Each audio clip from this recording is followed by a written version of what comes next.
I was kneeling beside the bed frame, my fingers still wrapped around my father's worn silver torque wrench. The final bolt gave a satisfying, solid click as it tightened home. Lily sat near the edge of the mattress, barefoot, wearing a soft pale blue tank top and gray shorts, her hair pinned up in a loose, effortless knot. She tilted her head, a gentle curiosity in her eyes, and whispered, "Come lie down with me and see if it holds." So I lay down beside her. Our shoulders brushed. In the quiet stillness that followed, the only sound was our breathing, hers, mine, eventually blending into one. What I couldn't know in that fragile, fleeting moment was that her bed frame had never been broken at all. She had loosened that single bolt with her own hands, and the truth behind why she did it would fundamentally alter the trajectory of my entire existence. My name is Ethan Calloway. I am 34 years old, and I spend my days bringing broken machines back to life at a modest auto repair shop tucked away on the edge of Savannah, Georgia. Out front, a faded sign reads Calloway Auto. It has stood there proudly since the days when I was too short to peer over the workbench. My father was a mechanic through and through. He placed a heavy wrench in my small palms when I was just 12 years old, teaching me a lesson that went far beyond mere mechanics. True skill in this trade isn't about brute strength, but about hearing. He spent 30 years under the hoods of cars. Yet, while he never quite taught me how to navigate the complexities of living, he taught me how to truly listen, to an engine, to a tightening bolt, to the faint, warning resonance of something failing long before it finally breaks. He passed away when I was 22. He left me no grand inheritance, just the shop and his cherished silver torque wrench, its handle bearing the scratched initials of his youth. I stepped into his place and kept the gears turning for 12 long years. The surroundings never changed. The same 3 working bays, the same wheezing air compressor that started with a harsh cough, and the heavy, indelible scent of motor oil that had soaked deep into the brick and mortar, refusing to ever truly fade. My hands became living archives of that labor. I could scrub them 3 times over, and a dark shadow would still linger beneath my fingernails, graying the creases of my knuckles. Eventually, you stop offering apologies for it. It's simply what your hands look like when they belong to a working man. Then came Brooke. We shared 4 years of our lives, the last 2 under the same roof. In the beginning, she used to speak of me with a certain fondness to others. She loved that I was grounded, that I worked honestly with my hands, that there was no artifice to me, that what you saw was precisely what you got. She offered it like a high compliment. But somewhere around the 3rd year, that tone shifted. She began urging me to sell the shop, to leave the dust and grease behind and take a job at one of the sterile corporate dealerships out on the highway, where I could wear a pressed white shirt and sport a neat little name tag pinned to my chest. She would casually drop it into our dinner conversations, as effortless and breezy as suggesting a new restaurant downtown. I couldn't do it. It wasn't born of stubborn defiance. That garage was the solitary sanctuary left in the world where my father's spirit still lingered. Every tool bore the imprint of his calloused hands. Every habit I practiced was an echo of his guidance. In time, Brooke simply grew tired of waiting for me to morph into a different man. She packed her bags and left with a regional manager from Atlanta named Travis, a man who drove the kind of pristine sedan I would have taken genuine pleasure in servicing. There was no messy aftermath, no marriage certificate, no lawyers, no drawn-out division of assets. Just a closet cut perfectly in half, and a house that suddenly plunged into a silence heavier than any I had ever known. She had once told me, with a bitter edge, that I loved that garage more than I loved her. Perhaps she wasn't entirely wrong. But the garage had never once demanded that I shed my skin and become someone else. 6 years drifted by in the wake of her departure. I want to be unflinchingly honest about what those years actually entailed, because there was no cinematic drama to them. I unlocked the heavy doors at 7 every morning and pulled them shut at 6 in the evening. I returned to a quiet house, consumed whatever meal required the least effort, and sat out on the porch with a cold can of beer sweating against my palm, endlessly fixing minor household things that required no mending at all. A squeaking hinge, a loose porch step, a screen door that already shut perfectly fine. I didn't date. Nobody tried to set me up, and frankly, had they tried, I would have politely declined. It's a respectable street, the one I call home. Quiet, unassuming. The sort of neighborhood where people offer friendly waves from behind their windshields but never quite bother to learn your last name. I was simply the dependable guy down the block they called when a car battery died on a dreary Sunday morning. I'd grab my jumper cables, trudge over, coax their engine back to life, wave off any talk of payment, and walk back home. Then I'd settle onto my front porch, watching the evening stretch out, identical to the one before it. I genuinely believed I wasn't lonely. That's the misconception people so easily fall into. Had you asked me back then, I would have looked you in the eye and sworn I was entirely fine. And I would have believed every word of it. I cherished the quiet. I had lived inside its protective shell for so long that I failed to notice how it was slowly eating away at me from the inside out, operating much like rust. Nobody ever stands around watching metal rust. You simply wake up one morning and discover a gaping hole where something sturdy used to be. 6 years of absolute solitude isn't a long span of time. It's just profoundly, deafeningly quiet. And then, 14 months ago, someone new moved into the house right next door. My first glimpse of her happened late one evening as I was crawling home from the shop, the sky bruised with twilight.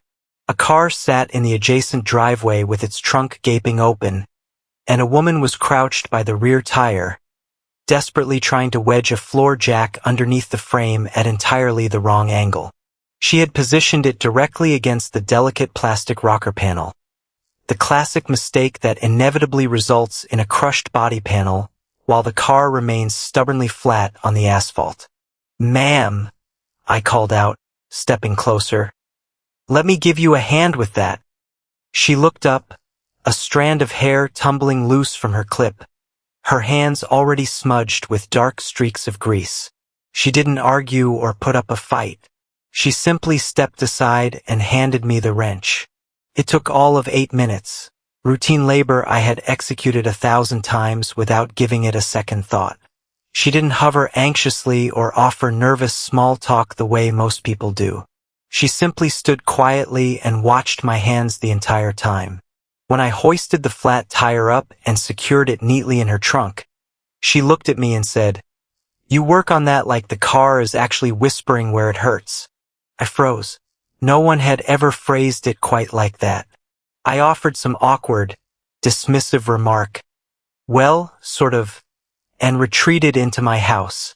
The very next evening, a small ceramic plate topped with homemade brownies sat on my front step beneath a sheet of aluminum foil, anchored by a neatly folded slip of paper. Scrawled across it was a short message. "For the man who listens to cars. Elle." Her name was Lily Dawson. She was 29, freshly relocated from Charleston, and working grueling night shifts as a nurse at Memorial Health.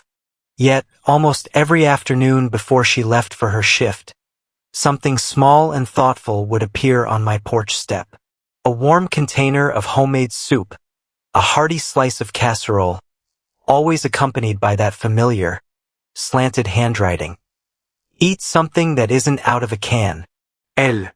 10 months ago, she knocked on my front door, asking timidly if I knew anything about plumbing because her kitchen faucet had developed a persistent drip, and the rhythmic tapping was keeping her awake through her daytime rest.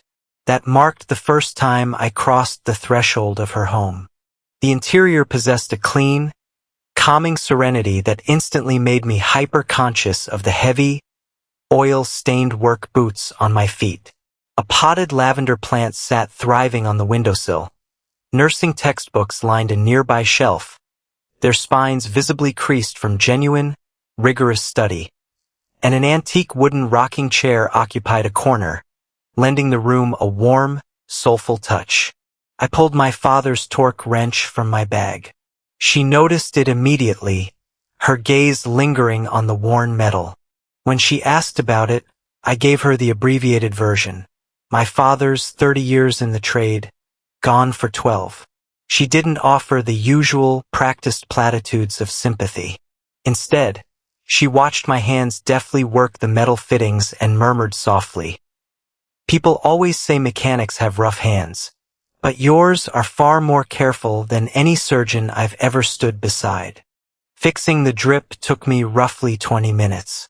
We ended up talking for the next 3 hours, completely losing track of time as the afternoon light shifted across the room. She shared stories of the grueling night shifts, of sitting quietly with elderly patients whose families rarely came to visit. She confessed that while living alone wasn't terrifying, walking into a completely vacant house at 7 in the morning while the rest of the world was bustling awake, that was the part that wore her down. I understood that sentiment on a level far deeper than she could possibly realize. 9 months ago, she brought her car in for routine maintenance. She dropped by shortly after closing to pick it up, finding me flat on my creeper beneath the chassis of an old Silverado, humming some formless, aimless tune. Instead of calling out to me, she simply pulled up a plastic folding chair near the window, unzipped her bag, and quietly read a paperback for 40 minutes while I finished the job. When I rolled out from beneath the truck and caught sight of her sitting there, I nearly jumped out of my skin. She laughed softly at my startled expression, then said, "I really like it in here. It possesses a strange, comforting kind of quiet." No one had ever spoken of my noisy, oil-stained shop in those terms. She sat right in the middle of all that mechanical chaos with a paperback novel, looking infinitely more at home than most people ever manage in their own kitchens. 8 months ago, she asked for help shifting a heavy, solid oak bookshelf that was still fully loaded with books. We had it lifted halfway off the floor when she suddenly asked out of nowhere, "Did you ever want to settle down with someone?" "Tried it once," I muttered, keeping my grip steady. "Didn't take. I figured I'm simply better suited for machines." She fell silent for a brief second. Then she quietly observed, "Well, machines don't bake you brownies." I stopped and looked over at her. Her cheeks were flushed pink all the way to the tips of her ears. I didn't offer a reply. We finished moving the shelf and I headed home. But I lay awake for a long, long time, thinking entirely of those pink ears. 7 months ago, the rain fell in sheets throughout the entire night. She returned home around 7:15 in the morning, completely drenched, her scrubs clinging to her frame, carrying that specific, heavy gray exhaustion that only night shift workers truly understand. I was sitting out on the porch with my morning coffee before opening the shop. I called out to her, beckoning her over, handed her a thick, dry towel, poured a second mug, and we sat together in silence, enveloped by the soothing rhythm of rain drumming against the porch roof. Exhaustion finally claimed her. It happened in gradual increments, her head dipping, catching itself, dipping lower once more until it finally came to rest gently against my shoulder. Her hair was still damp, soaking straight through the cotton of my shirt sleeve. I didn't dare move an inch for 10 full minutes. When she finally blinked awake, she murmured, "I'm sorry." "Don't be," I replied. That constituted our entire conversation. But long after she slipped inside, my shoulder remained damp, and I deliberately chose not to change my shirt for the rest of the day, simply because I didn't want to lose the trace of her. 6 months ago, I caught myself unconsciously brewing 2 cups of coffee every single morning. It wasn't a deliberate choice. My hands simply moved through the ritual before my mind fully caught up. Some mornings she would be walking up her driveway at the exact right moment, and other mornings she wouldn't, yet I brewed the second cup regardless. I didn't yet have a name for the heavy, quiet feeling blooming inside my chest. All I knew was that on the mornings she didn't appear, the hours seemed to drag on indefinitely. For months ago, on a Saturday afternoon, she knocked on my door and mentioned that her bed frame had been emitting an irritating creak for a few nights, making it impossible to catch up on her sleep. Would I mind taking a look? I grabbed my father's silver wrench and followed her inside. Her bedroom was a sanctuary of crisp white sheets, late afternoon sunlight filtering through thin curtains, and that familiar potted lavender sitting gracefully on the windowsill. I dropped to my knees and inspected the frame for distinct bolts. Every single one of them was backed out just far enough that a strange realization flickered through my mind. Someone would have had to assemble this in a remarkable hurry for it to loosen this way. She sat quietly on the edge of the mattress the entire time, her bare feet resting on the rug, watching my hands move with quiet intent. When I finished, she tilted her head with that familiar, disarming expression and said, "Come lie down with me and see if it holds." And I did. I stretched out right beside her over the top of the covers, both of us staring straight up at the ceiling, my shoulder pressed firmly against hers. 15 agonizingly quiet seconds ticked by. Not a sound stirred in the house. Then she turned her head, looking at me from a mere hand's width away, her warm brown eyes wide and unblinking. "Feels solid," she whispered softly. I swallowed hard, my throat suddenly dry. "Solid," I echoed. Then I stood up and practically bolted out of that room, moving faster than a man has any right to move when nothing is actually wrong. Back home, I stood pressing my forehead against the heavy wood of my front door, the wrench still clenched tightly in my fist, and finally admitted a terrifying truth to myself. I hadn't wanted to get out of that bed at all. A week later, I opened one of her returned food containers to find a tiny note tucked beneath the lid. "You left far too fast on Saturday. The bed is still holding fine. L." I read those 2 lines 3 separate times. 3.5 months ago, I was wiping grease from my knuckles with a shop rag as the workday wound down, when the sharp, distinct click of heels echoed against the concrete floor. That sound simply did not belong in my garage. Nothing in my workspace had ever produced that cadence. It was Brooke, 6 years later, sporting a fresh hairstyle, striking red lipstick, and a wave of heavy perfume that cut right through the stubborn odor of motor oil like an uninvited challenge. Yet, her eyes looked tired, a deep, hollow fatigue that settles in when a person realizes a massive gamble in life has failed to pay off. "Ethan," she said softly, "I've missed you." Travis had apparently abandoned her and returned to his ex-wife, a sentence carrying its own poetic justice. She spilled that detail within the first 2 minutes, as if she needed me to understand the narrative context before making whatever request had driven her to drive 4 hours out of her way. Before I could force a single word past my lips, Lily walked into the shop.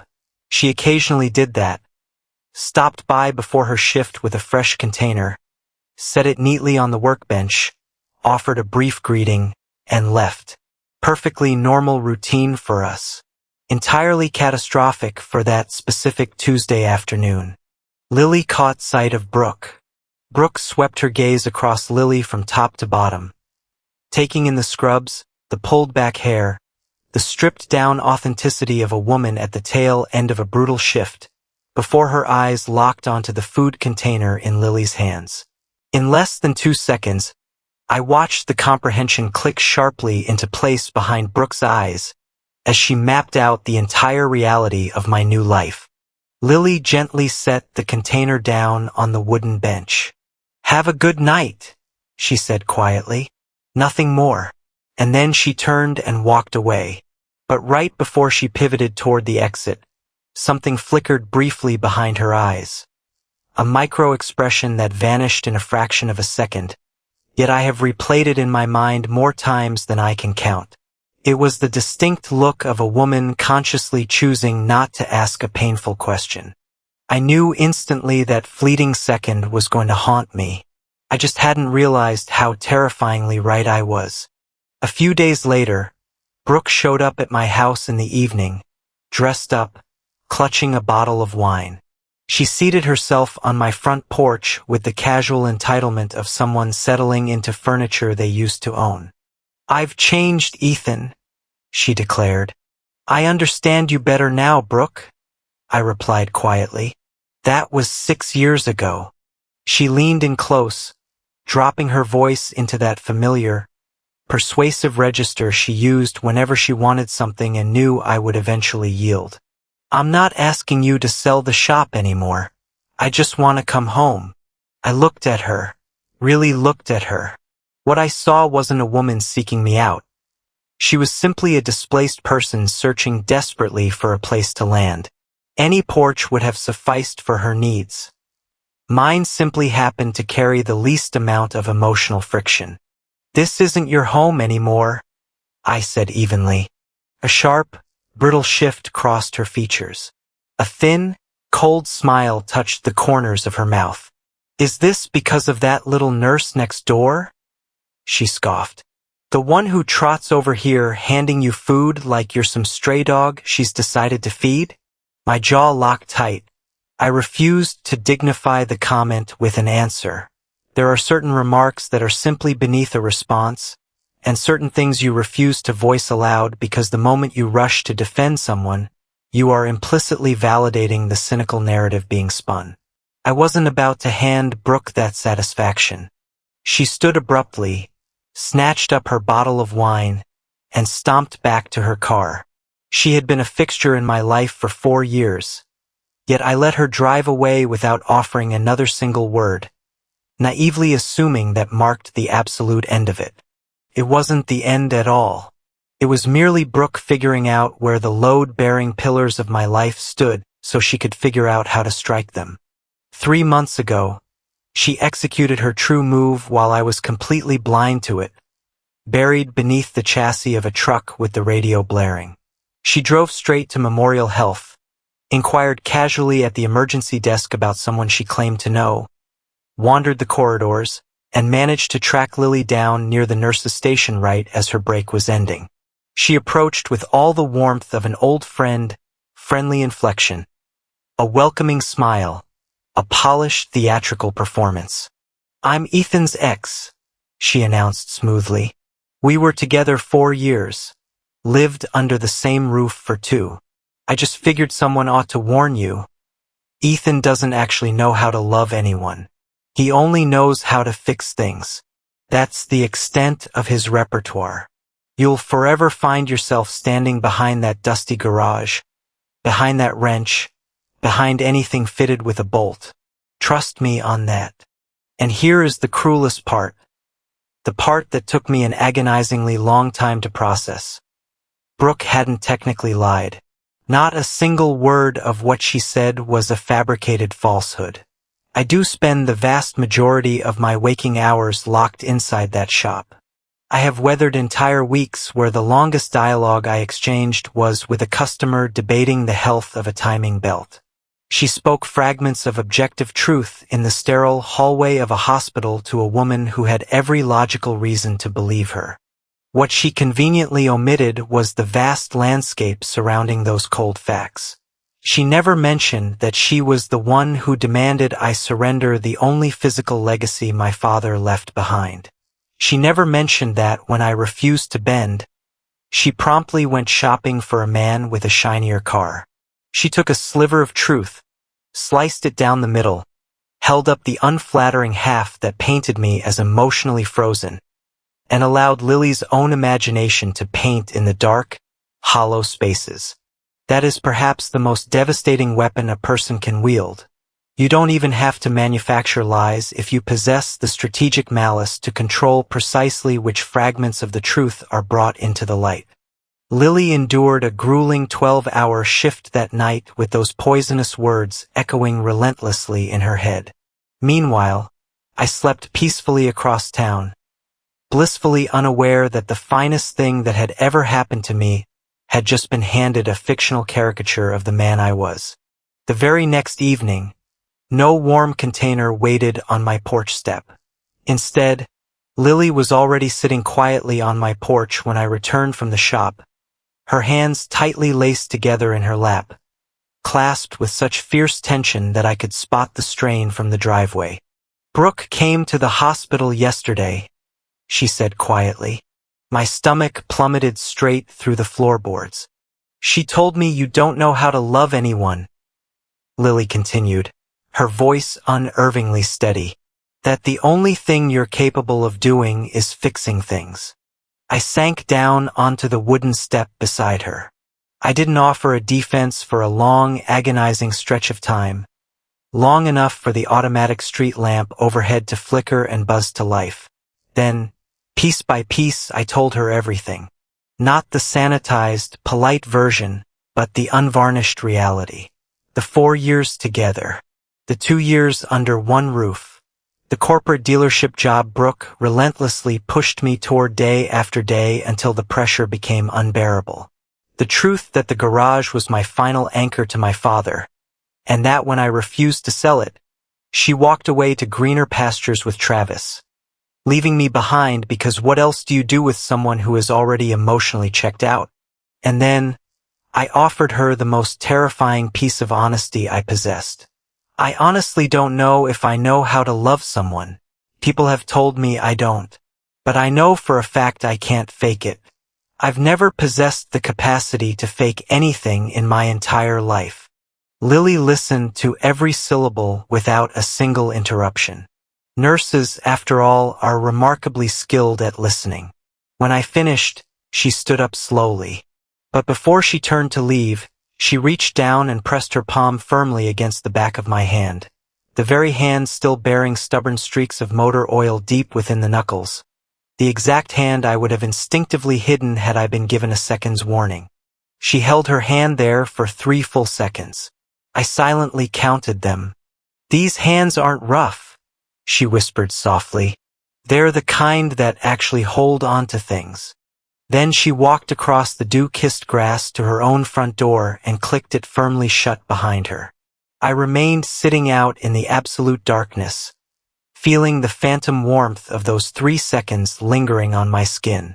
She immediately picked up for consecutive night shifts, back-to-back scheduling that is legally permissible for a nurse, but arguably punitive for a human being. Our schedules, already frustratingly mismatched, drifted completely out of phase.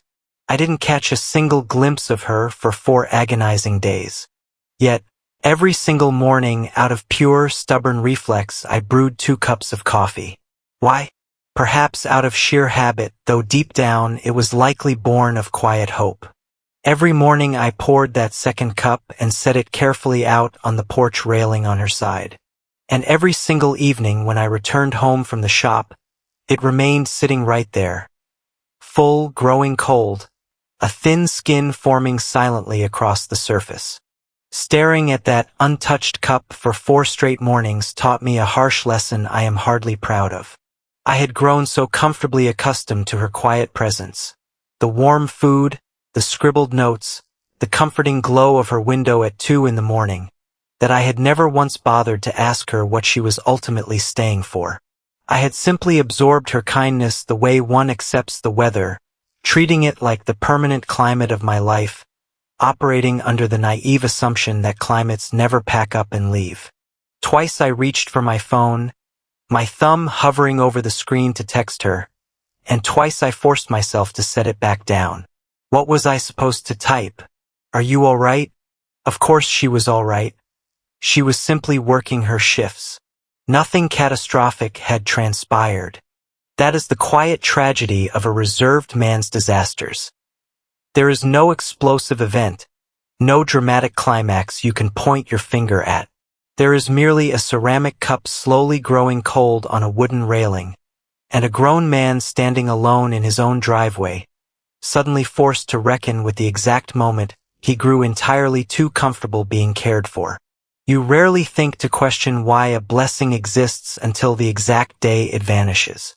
On the 5th day, I arrived at the shop at 6:45 in the morning, only to find a familiar container resting directly in front of the rolling metal door. Not on my porch at the shop, which meant she had driven out of her way at 6 in the morning, right at the tail end of a brutal 12-hour night shift, before even heading home to catch some sleep. Tucked beneath the lid was a note. The cold coffee on your porch rail. I see it every single morning when I pull in. Thank you for making it. Elle. She knew. She had known the entire time. And she knew that I knew. Yet neither of us had ever voiced a single word of it out loud. I carefully folded that slip of paper into a neat square and tucked it securely into my shirt pocket, the very pocket where I normally shoved my greasy shop rags.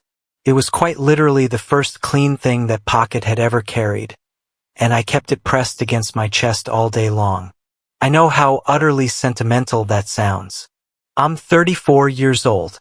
2 months ago, on a Saturday night, she walked back over to my porch. She was carrying something heavy, and even before my eyes adjusted to the dim light, I recognized the distinct shape of it.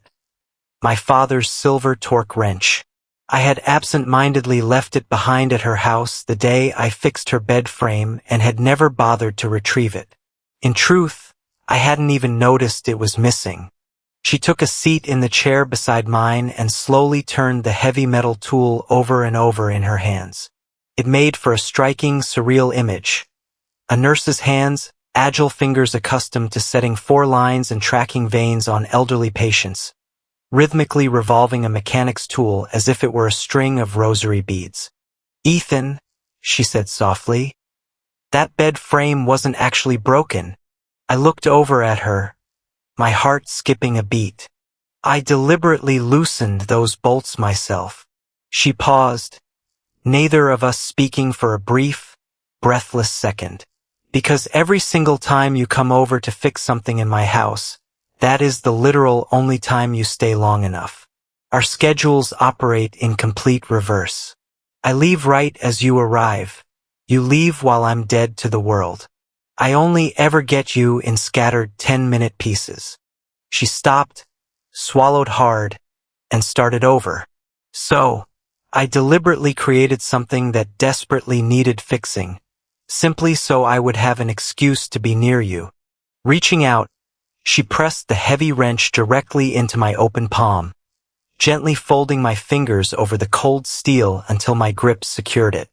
"You spend your entire life fixing everything for everyone else," she whispered, her voice trembling slightly, "and you stubbornly refuse to let a single soul fix anything for you.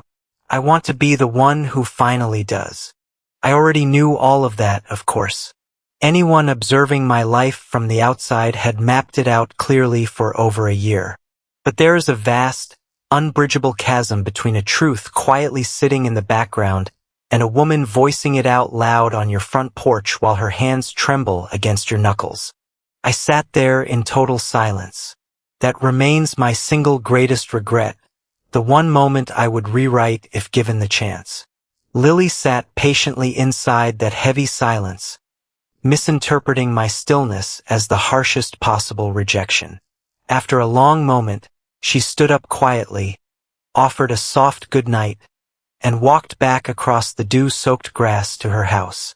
I remained frozen on that porch for a solid hour, clutching the wrench in my fist, cold steel mixed with old motor oil, carrying the faint, lingering trace of lavender that had transferred from her skin onto the metal. Those two disparate scents coexisting on the same piece of steel. I turned it over and over, trapped in my own head. Then, abruptly, I stood up, strode across the grass, and pounded on her door. She pulled it open, her hair falling loosely around her shoulders, her eyes rimmed with exhaustion, wearing the exact same clothes. "I'm terrible at putting things into words," I blurted out, "but I don't want to brew coffee by myself anymore." She didn't offer a polite reply. Instead, she reached out, grabbed my hand, grease calluses, oil-stained knuckles and all, and dragged me firmly inside the house. "Do you feel that?" she asked, her voice thick with emotion.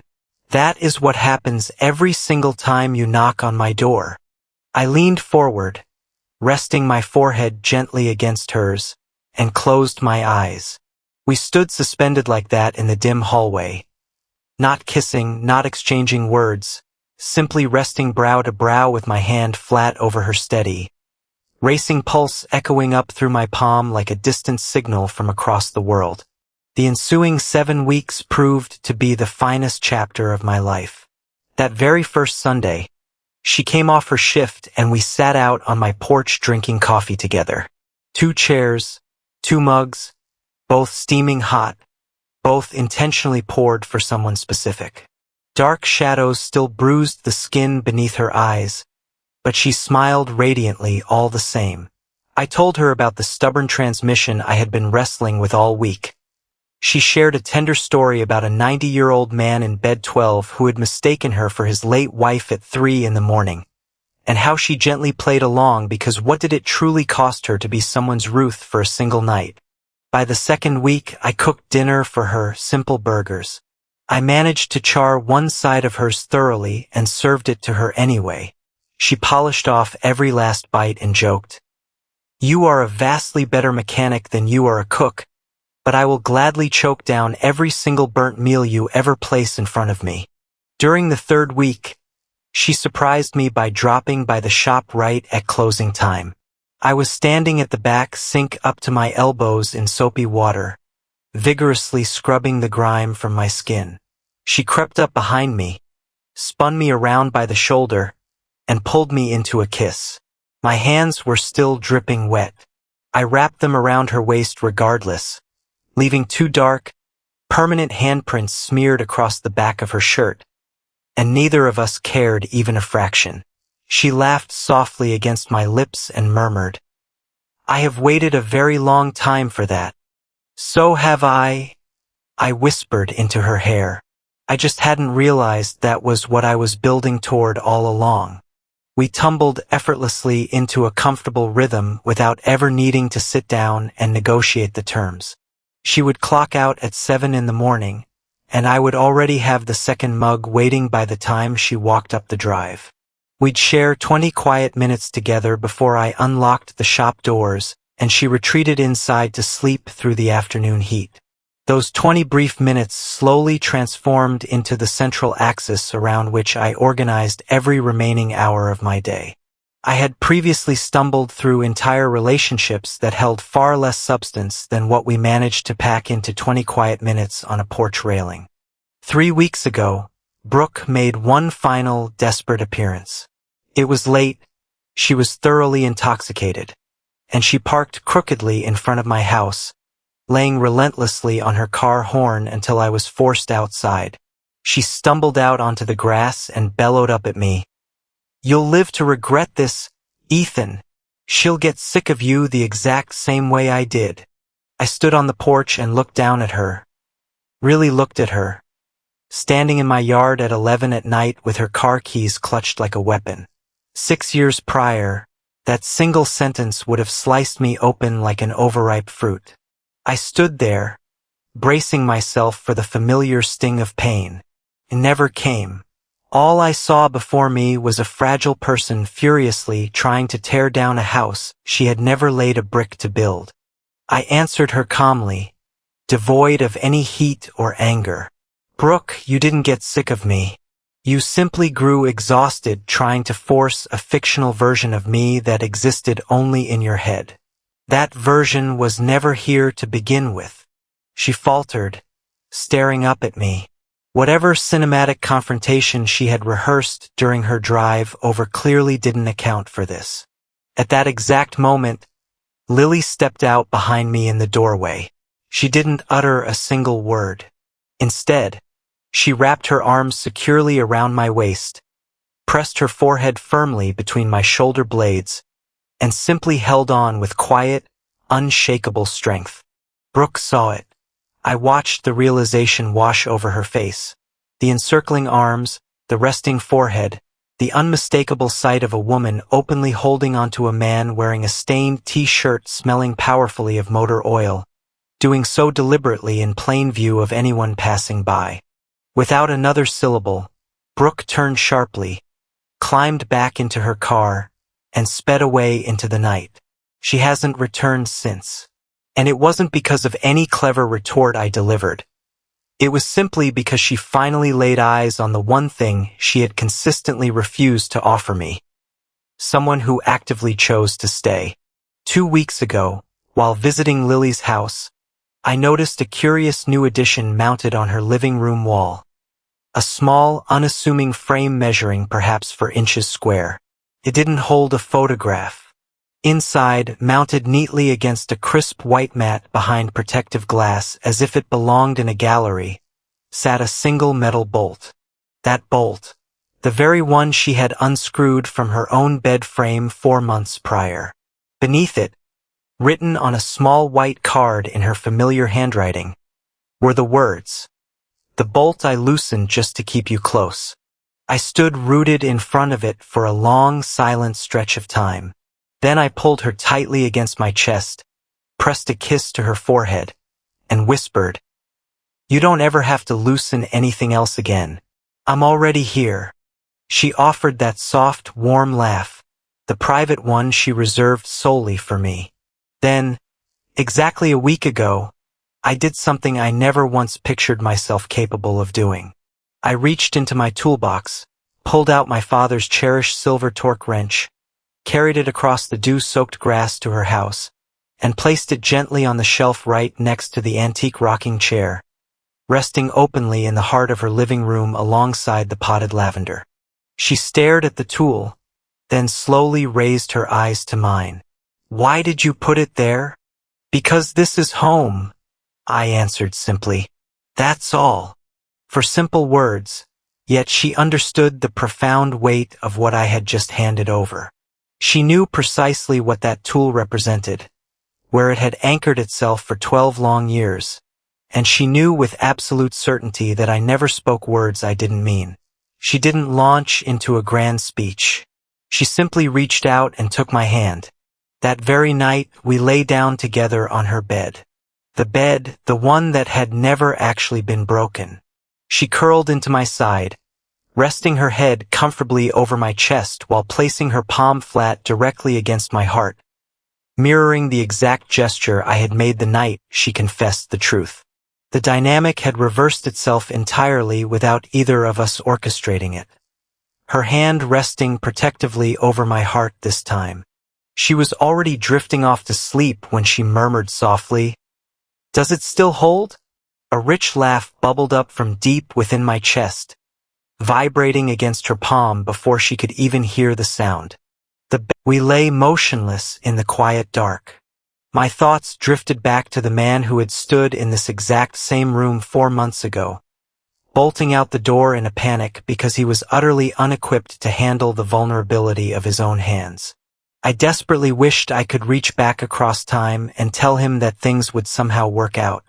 I wanted to tell him to simply lie back down. I listened to the steady, rhythmic slowing of her breathing until she drifted completely into sleep.